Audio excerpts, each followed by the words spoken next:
और इसी तरह से उन्होंने कहा कि गॉड का भी अस्तित्व जो है वो कहीं अनुभव में नहीं आता। जितने भी हमें रिलेशन दिखाई दे रहे हैं, ये जो सॉलिडेरिटी जिनमें दिखाई दे रही है, वो सॉलिडेरिटी भी ऐसे ही है कि सारी चीज़ें जो हैं उनकी जो चेंज हो रही है, उनकी जो स्थिति बदल रही है, वो इतनी तेज़ी से बदलती है दुनिया की स्थिति कि हम उसको देख नहीं पाते, समुद्र उसके चलचित्र की तरह से, सिनेमा की तरह से।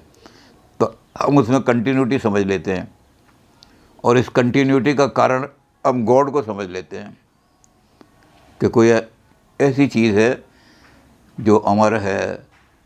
तो कहते हैं हमने कोई अमर चीज़ देखी नहीं, हमने कह दिया है कोई चीज़ ऐसी, भाई कहाँ है, दिखाओ, कोई अमर चीज़ है नहीं। तो यहाँ भी ऐसा ही है कि सारा परिवर्तन ही परिवर्तन दिखाई दे रहा है। और जब गॉड भी चला जाता है और आत्मा भी चली जाती है, तो फिर हमारे पास क्या रह जाता है? संशय। जो आइडियाज़ हैं उनका रिलेशन तो चुका है, आइडियाज़ का आइडिया के साथ रिलेशन है, वो कोई एग्जिस्टिंग चीज़ नहीं है दुनिया में, तो वो तो निश्चित है। हमने निश्चित कर दिया कि एक के बाद दो ही आएगा, दो के बाद तीन आएगा, ये निश्चित हो गया है। लेकिन वस्तुओं में ऐसा नहीं है।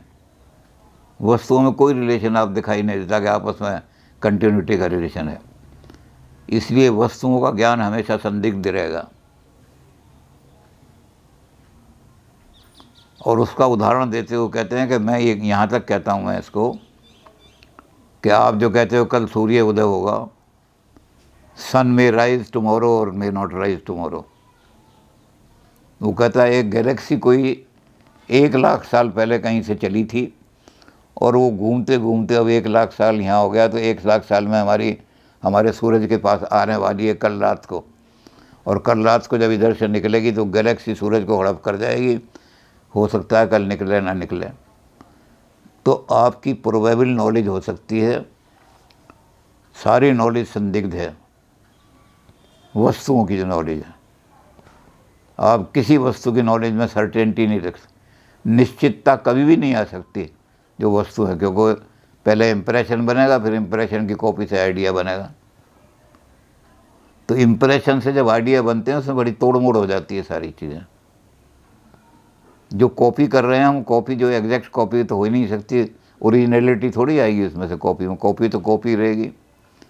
तो इसलिए उन्होंने कहा कि दुनिया की सारी चीज़ें जो हैं उनकी कॉपी हमें पता लगती है, इम्प्रेशन भी हमारे अंदर ही रह जाते हैं सारे।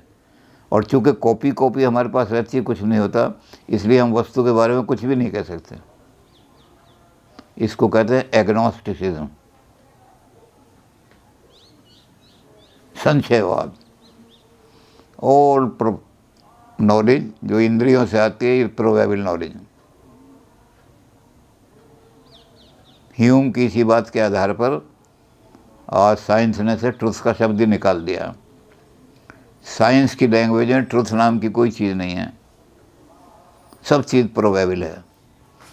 प्रोबेबिलिटी अलग अलग हो सकती है, कोई चीज़ 99% प्रोबेबल है, कोई 50% प्रोबेबल है, कोई 75% प्रोबेबल है, लेकिन निश्चितता आ ही नहीं सकती दुनिया के अंदर।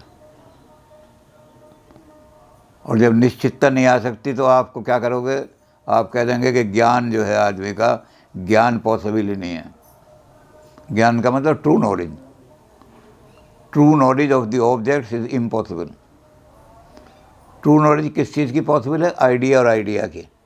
वो आइडिया हैं, वस्तुएं नहीं हैं, इसलिए उनकी जो नॉलेज है वो तो ट्रू है। तो सिर्फ मैथमेटिकल में है truth. Truth belongs only to mathematics और not to any science in the world. दुनिया की कोई भी साइंस अपने आप को ये नहीं कह सकती कि हमने ट्रुथ की तलाश कर ली है।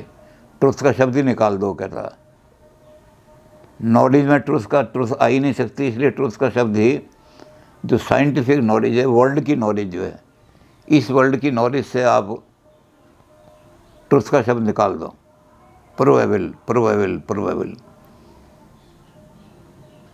तो ह्यूम ने नॉलेज को भी इम्पोर्ट कर दिया कि नॉलेज इज इम्पॉसिबल। ये पराकाष्ठा है अनुभववाद की। अगर आप अनुभव के आधार पर नॉलेज को मानोगे कि नॉलेज का आधार सेंसेशन है या सेंस ऑर्गन है, तो आप कभी भी ट्रुथ पर नहीं पहुंच सकते।